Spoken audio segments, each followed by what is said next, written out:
Welcome back students. Previous lectures में superposition theorem, अध्यारोपण प्रमेय, Thevenin प्रमेय तथा नॉर्टन प्रमेय का सत्यापन किया जा चुका है। इसी क्रम में आज पारस्परिकता प्रमेय, रेसिप्रोसिटी थ्योरम का अध्ययन किया जाएगा। पारस्पर मतलब आपस में स्थिति परिवर्तन करना। यहाँ पर आपको एक बैटरी की स्थिति में परिवर्तन करने से धारा किस प्रकार से परिवर्तित हो जाती है उसका अध्ययन करना है। सबसे पहले लेते हैं थ्योरम का स्टेटमेंट।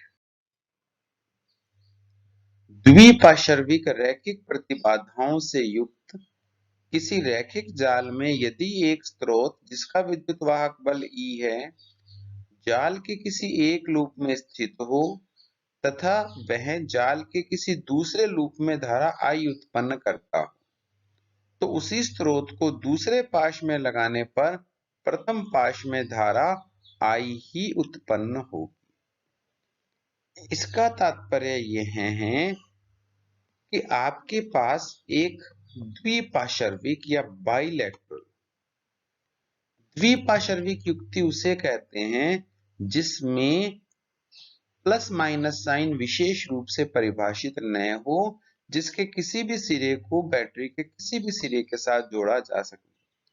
जैसे प्रतिरोध हो गया, संधारित्र हो गया, प्रेरकत्व हो गया। द्विपार्श्विक युक्तियां होती हैं, इनमें प्लस माइनस सिरे नहीं होते हैं। जबकि अपने डायोड की बात करें, डायोड का एक टर्मिनल P होता है, दूसरा टर्मिनल N होता है। P सिरे को बैटरी के पॉजिटिव सिरे से जोड़ा जाए तो वो अग्रबाह्य स्थित होगा और डायोड का व्यवहार एक चालक की भांति होगा, अर्थात धारा अधिक मात्रा में प्रवाहित होगी। यही डायोड के N सिरे को बैटरी के प्लस से जोड़ दिया जाए तो धारा का मान अति अल्प हो जाएगा, अर्थात पक्ष बायस में डायोड संयोजित होगा। तो डायोड का व्यवहार इस बात पर भी निर्भर करेगा कि आखिर किस क्रम में डायोड को संयोजित किया गया है। तो द्विपार्श्विक से तात्पर्य उन युक्तियों से है जिनके संयोजन से उनके व्यवहार में कोई परिवर्तन नहीं आता। फिर है रैखिक प्रतिबाधाएं। वे प्रतिबाधाएं जो मुख्यतः धारा और वोल्टता के मध्य जिनका संबंध सरल रेखीय हो उन्हें रैखिक प्रतिबाधा कहते हैं। उदाहरण के लिए अपने प्रतिरोध की बात करें तो V बराबर IR नियम का पालन होता है। प्रेरकत्व की बात करें तो V बराबर I इंटू XL होता है, जहां XL का मान ओमेगा L के बराबर होता है। संधारित्र के लिए बात करें तो V बराबर I इंटू XC होगा, जहां XC 1/ओमेगा C के बराबर होता है। तो ऐसी सभी युक्तियों को रैखिक प्रतिबाधा कहते हैं जहां विभवांतर धारा के समानुपाती होता है। ऐसे किसी जाल में यदि किसी एक स्रोत जिसका विद्युत वाहक बल E है जाल के किसी भी एक लूप में संयोजित कर दिया जाए और वह जाल के किसी अन्य लूप में धारा I उत्पन्न कर रहा हो तो यदि बैटरी को दूसरे लूप में लगा दिया जाए तो वह प्रथम लूप में धारा I ही उत्पन्न करेगी। इस चीज को परिपथ आरेख की सहायता से समझते हैं। यहां आपको दो अलग अलग परिपथ आरेख दिए गए हैं। किसी भी चतुर टर्मिनल नेटवर्क को तुल्य T परिपथ के रूप में दर्शाया गया है। तीन प्रतिबाधाएं हैं Z1, Z2, Z3। यहां पर सबसे पहले स्रोत E को पाश नंबर 1 में संयोजित किया गया है। E पाश नंबर 1 में संयोजित है। इसने पहले लूप में या पहले पाश में धारा I1 प्रवाहित की, दूसरे पाश में धारा I2 प्रवाहित की। अर्थात जब स्रोत पहले लूप में है तो दूसरे लूप में धारा I2 है। इसके उपरांत स्रोत को बदलकर लूप नंबर 2 में लगा दिया गया। जब स्रोत लूप 2 में चला गया तो पहले लूप में धारा I1 डैश है, दूसरे लूप में धारा I2 डैश है। यहां अपने स्रोत को बदला है तो जो धारा पहले लूप में बहेगी I1 डैश, उसका मान I2 के समान होगा। अर्थात आपने स्रोत को जब इंटरचेंज किया है तो धाराएं भी परिवर्तित हो जाएगी। जो पहले लूप में स्रोत लगाने पर धारा दूसरे लूप में बही थी, उसी परिमाण की धारा पहले लूप में प्रवाहित होगी जब स्रोत को दूसरे लूप में संयोजित किया जाएगा। इस प्रमेय को पारस्परिकता प्रमेय कहते हैं। अब इसका गणितीय सत्यापन करेंगे।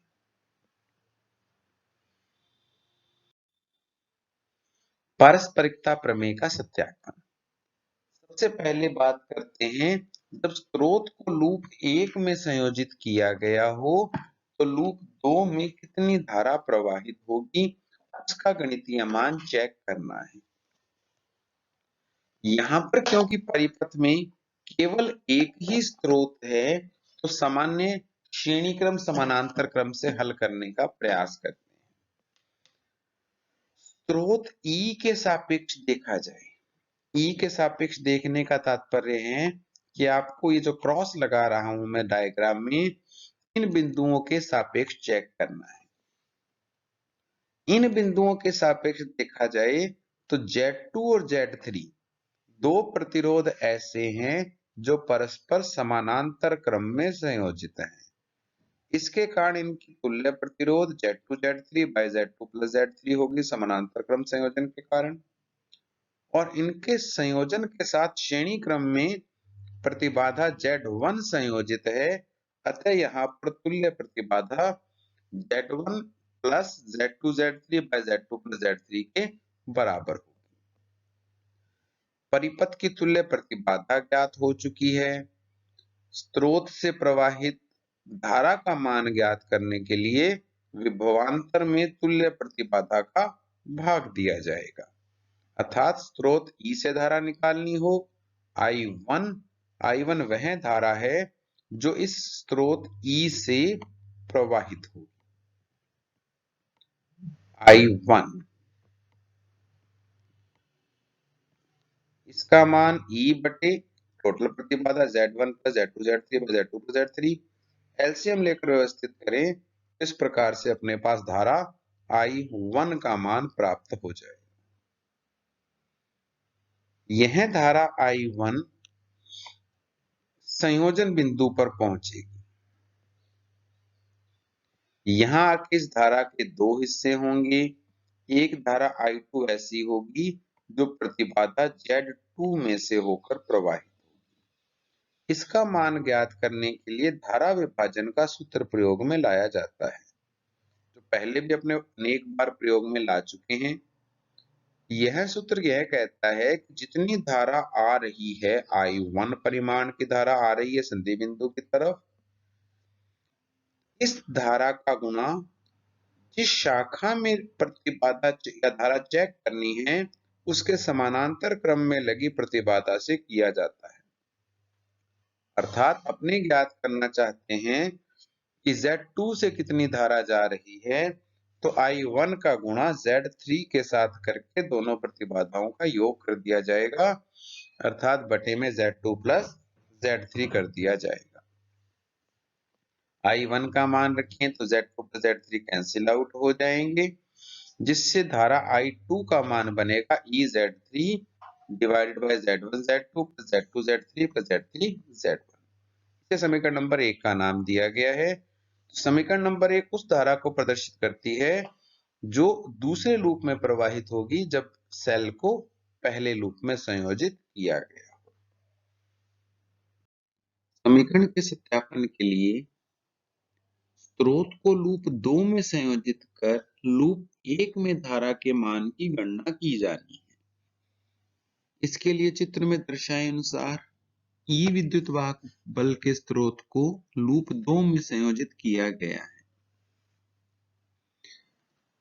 लूप 2 में स्रोत होने पर स्रोत के सापेक्ष यदि पूरे परिपथ की तुल्य प्रतिबाधा ज्ञात की जाए तो यहाँ Z1 और Z3 ये दोनों प्रतिबाधाएं परस्पर समानांतर क्रम में संयोजित हैं।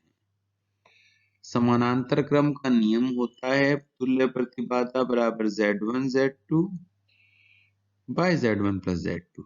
यहाँ पर Z1 और Z3 का तुल्य निकालना है तो Z1 Z3 divided by Z1 plus Z3 होगा। परिणामी संयोजन Z2 के साथ श्रेणी क्रम में जुड़ा हुआ है, अतः तुल्य प्रतिबाधा पूरे परिपथ की Z2 plus Z1 Z3 by Z1 plus Z3। इस प्रतिबाधा के आधार पर यदि बैटरी से आरंभ होने वाली धारा की गणना की जाए तो वह बनेगी I2 डैश और धारा का मान विद्युत वाहक बल बटे तुल्य प्रतिबाधा E by Z2 plus Z1 Z3 by Z1 plus Z3 LCM लेते हुए इस पद को व्यवस्थित करते हुए लिखा गया है। यह धारा I2 डैश Z2 से प्रवाहित होते हुए संधि बिंदु पर पहुंचती है जहां आकर यह दो भागों में विभक्त हो जाती है। अपने उस धारा का मान ज्ञात करना चाहते हैं जो Z1 में से होकर जा रही हो, तो धारा विभाजन का सूत्र कहता है कि आने वाली कुल धारा I2 डैश थी। अपने ये ज्ञात करना चाहते हैं कि Z1 में से कितनी धारा है, तो कुल धारा का गुणनफल Z3 के साथ किया जाएगा डिवाइडेड बाय दोनों का योग Z1 प्लस Z3 कर दिया गया। I2 डैश का मान यहां प्रतिस्थापित कर दिया जाए और बाकी पद एज इट इज लिखा है, तो Z1 प्लस Z3 आपस में कैंसिल आउट होकर I1 डैश का मान हो जाएगा EZ3 bye Z1 Z2 plus Z2 Z3 plus Z3 Z1। सत्यापन के प्रथम भाग में स्रोत को पहले लूप में लगाया, द्वितीय लूप से धारा के मान की गणना की गई। अब स्रोत को द्वितीय लूप में लगाया गया है और पहले लूप से प्रवाहित धारा की गणना की गई है। दोनों धाराओं की यदि तुलना की जाए तो जैसे इस स्लाइड में आपको प्रदर्शित किया गया है कि पहले किया गया था, स्रोत को पहले लूप में लगाया, दूसरे लूप की धारा निकाली, बाद में स्रोत को दूसरे लूप में लगाकर पहले लूप की धारा देखी गई, तो दोनों धाराओं के गणितीय परिमाण समान प्राप्त हुए हैं, अर्थात दोनों धाराएं E into Z3 by Z1 Z2 plus Z2 Z3 plus Z3 Z1 के समान प्राप्त होते हैं। यही पारस्परिकता प्रमेय है। स्रोत को परस्पर बदलने पर धाराएं भी अपने लूप को परिवर्तित कर लेती हैं। आज का असाइनमेंट क्वेश्चन, विद्युत जाल हेतु पारस्परिकता प्रमेय को लिखिए तथा इसका सत्यापन कीजिए। इस प्रमेय का मूल अर्थ यही है कि कभी भी किसी विद्युत वाहक स्रोत की स्थिति को बदला जाएगा तो संगत धारा की स्थिति भी बदल जाती है। आशा करता हूं आपको आज का लेक्चर समझ में आया होगा। So have a nice day. See you in next lecture.